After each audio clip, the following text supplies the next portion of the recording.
Well, there are many questions about what led to a Columbus police officer shooting and killing a man on Tuesday morning. But tonight, we've learned the names of the officer, the man who he shot, and are getting a first glimpse of what happened from body camera video the city has released.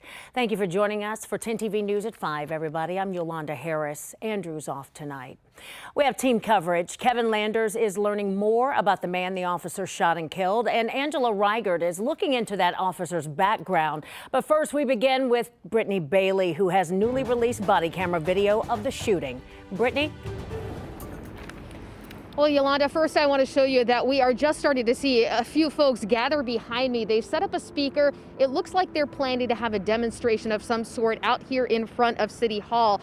And this is just steps away from about an hour ago where we heard from our city leaders expressing their pain, their anger, and their frustration about this deadly shooting of Andre Hill. This is the second deadly shooting in our community in a matter of weeks. And this one all started yesterday morning with a non-emergency call from a neighbor. There's a vehicle out front of my house, right beside of my house, in the street on a curve. It's been out there earlier this evening running, then they shut it off. Now it's back running again. It's been about a half hour. Now that call led two Columbus police officers to Oberlin Drive. Body camera footage released today by the city shows Officer Adam Coy walking up the driveway to a home to a dark garage with the door open. That's when we see Andre Hill walk toward the officer holding up a lit up phone. Moments later, he is shot. Now what we see after that in footage we feel is too disturbing to show on air is Officer Coy ordering Hill to show his hands and roll over. Now later, Coy rolls Hill over himself, but it is minutes later before anyone tries to help Hill. None of the officers initially at the scene provide medical assistance to Mr. Hill. No compression on the wounds to stop the bleeding. No attempts at CPR. Not even a hand on the shoulder and an encouraging word that medics were en route.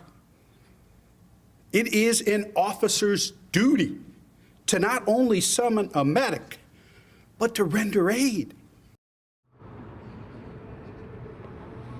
Now, as we heard yesterday, Officer Coy has been relieved of his duties. Today, Mayor Ginther called for his termination, but we also learned again today from Public Safety Director Ned Pettis Jr. that there is a process in place for that, and that due process will be followed. Meanwhile, the shooting itself is under investigation by the Ohio Bureau of Criminal Investigation. Now, we do want to learn more about the victim in this case, Andre Hill, and for that, we're going to send things over to 10 TV's Kevin Landers. I'm in North Columbus. 47-year-old Andre Hill was shot inside this garage behind me based on that police body cam video. And ever since Tuesday morning shooting, people have been laying candles in a neighbor's front yard in his memory. Now, we spoke to a neighbor who says she didn't hear a thing, no gunshots, no officer commands. She woke to find her front yard covered in crime scene tape. As the mother of a black son herself, she says this crime hits home for her.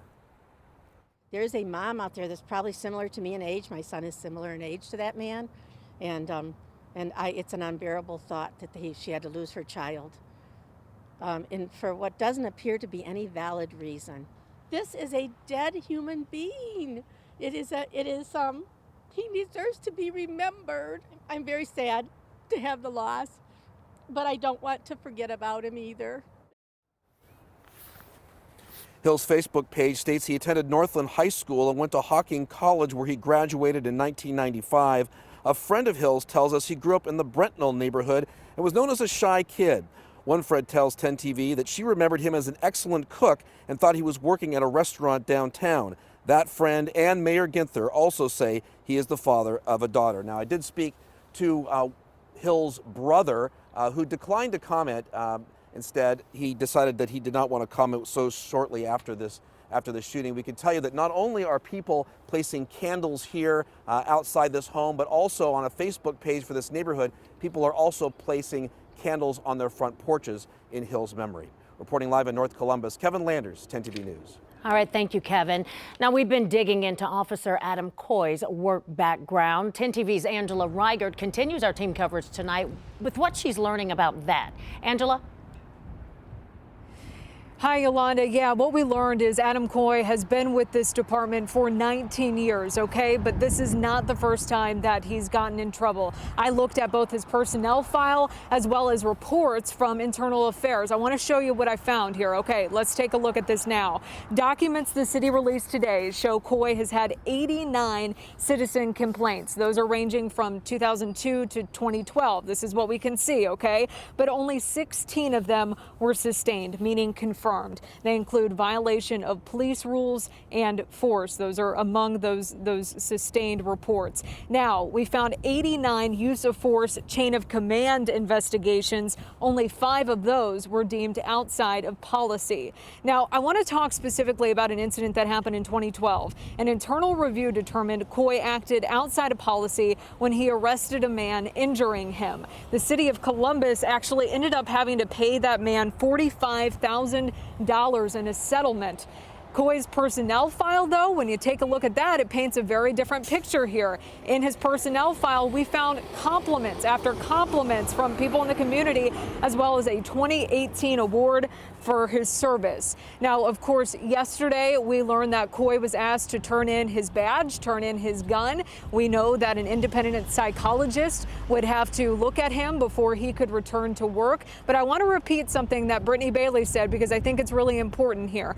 While Mayor Andrew Ginther, he's calling for him to be fired, Ned Pettis, the safety director, pointed out that he's the only one who has the power to do that. And with that, he wants to wait till there is a complete, thorough investigation. For now, reporting live in Columbus, Angela Reigert, 10 TV News. Angela, thank you. Now, we have just received a statement from the Fraternal Order of Police, that's the police union, after today's news conference. It says in part, quote, the FOP believes that every citizen, including officers, deserves due process and that accountability is important. It goes on to say, quote, while we have seen others comment on an active investigation that they are not a part of, we encourage people to let the investigation be completed and not taint the process.